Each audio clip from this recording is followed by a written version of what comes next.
धक्का बसला की आज आपला बकासूर खरोखर किताब म्हणजे 12वा हिंद केसरी आपल्या देवाचा हारला पण आहे किंवा जिंकला पण आहे. खरोखर महाराष्ट्रात 1400 त्यांचं नाव आहे. काय सांगितलं देवाबद्दल?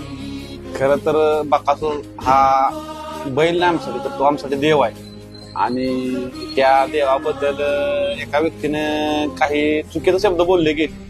कारण की मैदान परमपूज्य सेवागिरी महाराजांचं मैदान अतिशय छान झालं आणि नियोजन त्यांचं म्हणजे देशातलं सगळ्यात टॉपचं नियोजन असेल तर सेवागिरी महाराज असते आणि अतिशय छान मैदान झालं.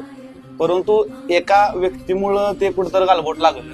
तुमचा देव बकासूर यावरती बोलताना त्या व्यक्तीनं थोडा तरी विचार करायला हवा होता की आज माणसं जवळपास अमेरिकेतून माणसं मामाला फोन करतात की आमचा देव कसा आहे, काय आहे, या गोष्टी विचारपूस केली जाते. सगळ्या राज्यांमधून हा बैल बघण्यासाठी, देवाला बघण्यासाठी लोक इथे येतात. आणि असं जर कोण